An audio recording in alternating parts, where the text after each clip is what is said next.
Welcome to Porchlight Letters podcast, number 2229, The Gift of an Unhurried Day. Ugh. And a hairy mouth. So today was a really cool day. It was, some days arrive softly, asking us to slow down. Today was one of those days. Sorting a little, working a little, resting with a book for a little, letting life breathe without rushing to the next thing. Tonight, we reflect on the quiet beauty of unhurried days and the space they give us to reconnect with ourselves. So, as I said, it started off with a really cool day. I didn't get up till like 9 o'clock this morning. Yes, I actually woke up at 3:30 this morning and I couldn't get back to sleep. So I lay in bed and read for a little bit. And then the alarm, and the next thing I know, the alarm's going off. And I'm sort of like, okay, it can go off. And I kept reading, just laying there, just like, eh. The alarm goes off every 10 minutes for an hour. So it did its hour thing. And I thought, I'm going to go and sleep for a bit. I'm not even going to put a timer on, an alarm on or anything. So I'm just going to go and have a nap right now. So I had a nap. It's at 6 o'clock this morning. I took a nap. I woke up at 7:44 and felt ready to face the day. But I was just like, I'm pretty comfortable where I am right now. And I'm almost at the end of my book. So I'm going to finish my book. So I finished my book. I only had like another, how long did I have to read? Yeah, it was somewhere around 9 o'clock when I finally got out of bed. That's all I know. It took over just over an hour to read the book. That's right. So I woke up at 7:44 and then read. And then got up, had breakfast, came into the office, did a little bit of work, had a project I'm working on. And so for a client, so I did some work on that. That was kind of fun because it was using AI tools to get a message across. So we had the message, we're using the AI tools to bring it to life, which was kind of fun. And I get a little creative during that time. So I did that, got the weekly newsletter done, ready to go and scheduled to go out tomorrow morning because we put it out every Monday morning at 5:15 a.m. So got that done, got some sorting done. So I got some boxes, not so much boxes because I've got piles of stuff around. So I worked on the piles rather than putting more stuff out by going through boxes. I worked on the piles. I know I've got to sort of take all the trash out too because it's trash day tomorrow. And then I sat in the recliner over there and I had to go get my little blue pillow so that I could prop my book up while I was reading. And so I got to sit there and I'm reading this book called Churchill's Secret Messenger. Now, this story kind of reminds me of The Lost Girls of Paris. The Lost Girls of Paris I know is based on true story because it says it's all over there, based on actual events. This book sounds kind of like that, but I can't find anywhere to say that it's based on actual events. But the back of the book says, London, 1941, in a cramped bunker, Winston Churchill's cabinet war rooms underneath Westminster's Treasury building, civilian women huddled at desks typing up confidential documents and reports. Since her parents were killed in a bombing raid, Rose Teasdale has spent more hours than usual in room 60, working double shifts, growing accustomed to the burnt scent of the Prime Minister's cigars, permeating the stale air. Winning the war is the only thing that matters, and she will gladly do her part. And when Rose's fluency in French comes to the attention of Churchill himself, it brings a rare yet dangerous opportunity. Rose is recruited for the Special Operations Executive, a secret British organization that conducts espionage in Nazi-occupied Europe. Now, this organization comes up in The Lost Girls of Paris because that's what that story is about, the girls who are in that thing, and they find the photos. Present day being just after the war ended in the 1940s. And so the main character goes on the search to find out more about the women in these photographs, and you get to see the historical pieces as well as the current pieces. So they flip between a few years ago to present day, in the book being the 1940s. And they were all part of that Special Operations Executive. But after weeks of grueling training, Rose parachutes into France with the new code name Dragonfly. Posing as a cosmetic saleswoman in Paris, she ferries messages to and from the resistance, knowing that the slightest misstep means capture or death. Soon Rose is assigned to a new mission with Lazare Aron, a French resistance fighter who has watched his beloved Paris become a shell of itself. With desolate streets and buildings draped in swastikas, since his parents were sent to Germany work camp, Lazare has dedicated himself to the cause with the same fervor as Rose. Yet Rose, very loyalty brings risks as she undertakes a high-stakes prison raid and discovers how much she may have to sacrifice to justify Churchill's faith in her. So when you're reading that, all I could think of was The Lost Girls of Paris. I thought, oh, that sounds very much similar because it's based around the same time and it's using some of the same things. So whether this one, I haven't found anything on here, anything in the front, anything in the back that states that this is based on actual events. So all I can think of is that this is a fictional story with historical events included. You know, when you get books like this that are like Outlander, where they are novels based in historic times. So this is what I think this one is. But it's I'm only on to chapter, what am I on to? Chapter 5? Yeah, I'm on chapter 5, and I'm only in London, England, January 5th, 1942. And she has just been taken into the war room, into the cabinet war room. She's just entered that room. So that's where I'm up to in this book. But it's shaping out to be good. And I just sat there on the chair with the pillow, using it sort of as a book stand on my lap. And yeah, so, and I keep going backwards and forwards. Every time I sit in that chair, I'm like, am I going to take this to New Zealand with me or not? I tell you, it's a difficult decision to make. Do I take I'm definitely taking my bed, but do I take my recliner or not? That's the only one I'm going backwards and forwards on. So it's going to probably decide around moving day. It'll probably when the removers get here that I'll make the ultimate decision. Having the gift of an unhurried day teaches us is that rest is not a reward. It is part of the process. Getting that rest that you need, taking that time to breathe. Unhurried moments create space for clarity and creativity. Yes, I love that. Slowing down allows us to notice what matters most. Gentle pacing builds energy and sustains momentum. And I did a lot of walking around today. Like, I'll be sitting for about 15, 20 minutes. And it's like, I'm done. I'm going to go for a walk. And I'll just go walk around the house. I have no idea what the temperature was outside, but I go walking around the house. I think we were supposed to be below 100 today. This is like day two of being below 100 for like 4 days or something like that. We're supposed to be getting thunderstorms sometime in the next 4 days. Yeah, not in this area. I have seen flood warnings out, but not for this area. So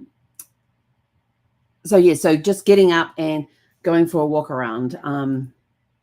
From the sorting yesterday, I was doing a lot of squatting, so the backs of my hamstrings were very tight today. Actually, they were tight from Friday. They just got sore today because it always takes 2 days for them to like seize up. And I was conscious of that. So yesterday I was making sure I did stretches to compensate for that. And then I go to get up this morning and I was like, yeah, that didn't work. So so I was making sure that if I was sitting down for about 15, 20 minutes, I was getting up and I was walking around the house. What happens when you allow yourself to pause without guilt? You listen to what your body and mind actually need. And you really do. You become in tune with your body and your mind, and you listen to them. You listen to what your body and your mind actually need. You become present to the details you often overlook. You realize balance is found in the flow, not force. So it's like I'd walk into a room and go, okay, we need to do this and that. But I'm sort of like looking, okay, I've got so much stuff on the floor or on a table where I have open boxes and sorted stuff from the boxes to get the boxes out of the room. But I forget that I got to put the stuff that's on the floor somewhere. So my goal over the last few days has been clearing the piles, not worrying about the boxes, clearing the piles. Because in order to clear the boxes, I have to make room for what's in the boxes to sort out where they're going. So now I have to go through the piles that I've put on the floor. The piles have been the initial sort through. Now it's the deep sort through.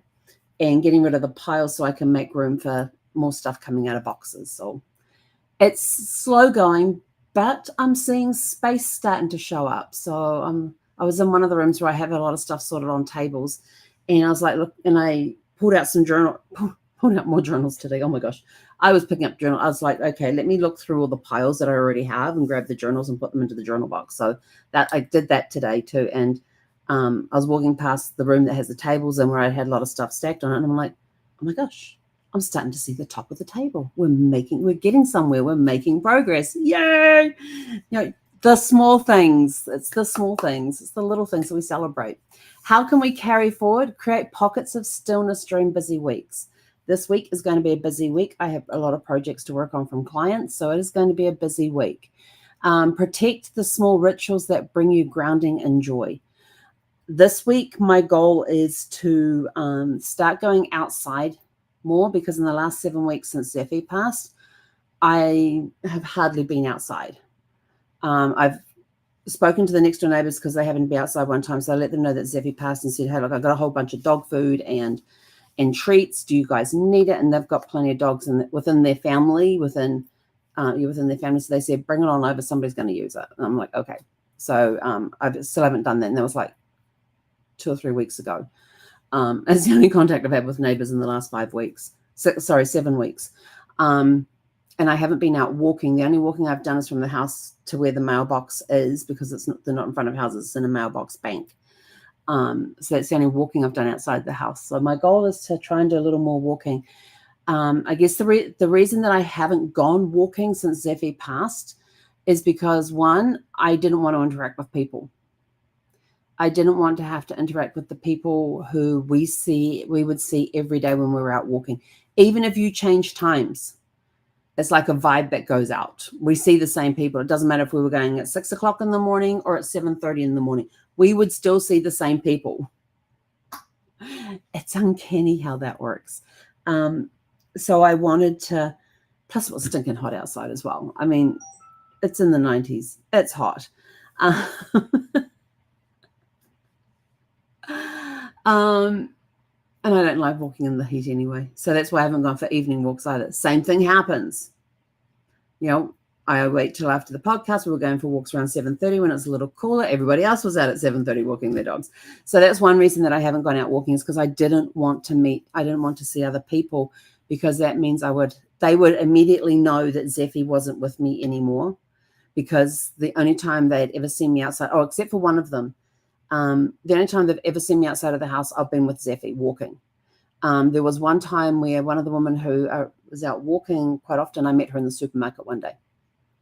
And it took me a minute to make that connection, because the only time I've ever seen her was when she was out walking her dogs. So that's one reason is because I didn't want to talk to people.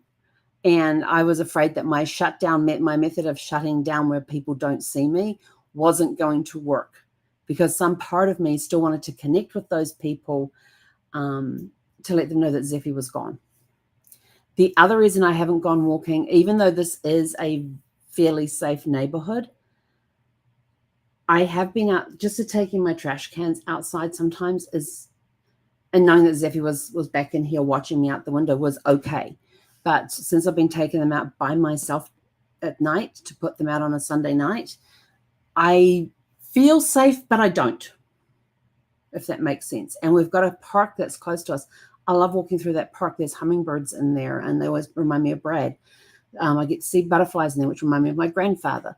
So I get to see a lot of things going on in nature in the park, but I don't feel safe. There was times, even during the day when I was walking with Zeffie, that I didn't feel 100% safe. So that's been the other reason I haven't gone out for a walk. So I would love to get back out and walk. I know when I eventually get down to New Zealand, that I will probably end up going walking with Mum and Dad. And they walk fast. I know that I'll probably not going with some walks with them. Whether I go partway with them and then turn around and walk back or not, I don't know. But I have a feeling we're going to be going for some walks when I get down to New Zealand. And that's okay. So what I do now is I walk around the house. I've been out in the backyard and sat out there a few times, but it's so different when you're sitting out there and Zeffie's not there. Because she would always lay where she could see me, because she'd watch me and she'd watch the birds flying around. We'll watch the jets flying overhead. And just there's been times that I've only done it like 5 times since she's passed, where I've gone and sat out there, but I haven't been able to sit out there very long. I know I need to be getting out more, but if I'm walking out the garage and I get in the car and go for a drive, that's fine. I will go for a drive for as long as I want. and stay away from the house, but I won't go to any park and get out and walk around. So that's going to be something I'm going to be working on. This is why it was so good having a dog, because she got me outside and got me walking. Yes, we both needed to be outside and walking, and she helped me do that. So anyway, let's see, where are we? How we carry forward, we create pockets of stillness during busy weeks. We find those little moments. I've got my post-it board up on the garage, on the door to the garage here, because it's the only smooth place that there is that's close to the office, because the walls in here are actually textured, so the post-its don't stick to them. So I have my post-it board on the door out there, and just finding those little pockets of stillness during busy weeks, and finding that time where it's sort of like, oh, I'm ahead of myself. I've got some time. Let me go see what I can pull off the board and do. There's a lot of stickers on that door that said sort 15 minutes, sort 5 minutes, sort 10 minutes, sort 30 minutes, shred. There's even ones, so there's sorting and shredding ones up there. I'm going to have to bite the bullet and go move all those boxes that are sitting there waiting to be shredded, because they're sitting on the cable that goes up to the plug. So I can't move the shredder until I move the boxes, which is a good thing, because I need to move those boxes into the family room so that I can sit there and watch some movie that I've seen like 10,000 times before and just shred for a couple of hours. You'd be surprised how much you can get done in a couple of hours. And then there's also times that like about every 10 to 15 minutes, I have to stop, go for a walk out to the garage, from the family room, which is at the back of the house, to the garage, which is out over that way, to empty the shred into the recycling bin. So yeah, I need to get that going, because that will get, and just sitting there and just doing, watching a movie in the evenings and just shredding, get it done. Protect the simple riches that bring you grounding and joy. If you like going outside and squishing your toes in the grass and the sand and the dirt, whatever, to help ground you, make sure you make time for that. Going outside and just sitting. So this week I'm concentrating more on going and sitting outside, putting a timer on, not allowed to come inside till the timer goes off, whether it's sitting on the little half wall with my feet on the side where the dirt is, hard packed dirt, and trying to squish my toes with it, or whether it's sitting on the back porch with my feet up and just sitting there and just being present. I'm going to be out there for at least 5 minutes. And if I can do the 5 minutes this week, next week we'll go to 7. Let your energy set the pace rather than external expectations. Build into your schedule break times. Don't be one of those that are sitting like Friday mornings for me. I have a training class I do. I'm online from 7:45 through to 4 o'clock, basically 4 o'clock in the afternoon. I start the training. If I don't get anybody on training, I'm finished by 8:30. But then I have another class at 9:30, so I go and start working on projects instead of getting up and walking around the house and doing some stuff around the house. And that one has a play by ear. But I usually get about we usually get people on there in the mornings, on the Friday mornings, on the training. So I don't get the training done till 9 o'clock. And then at 9:30, I have another training class that I'm an open office that I'm on.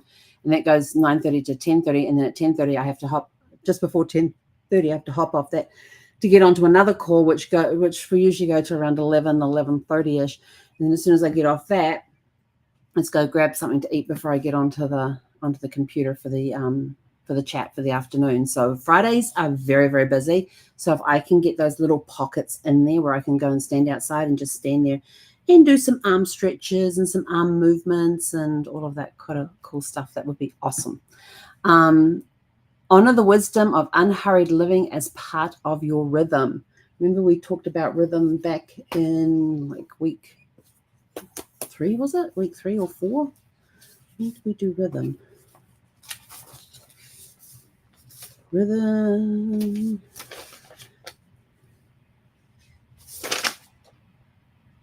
Week 3, volume 3 is the rhythm.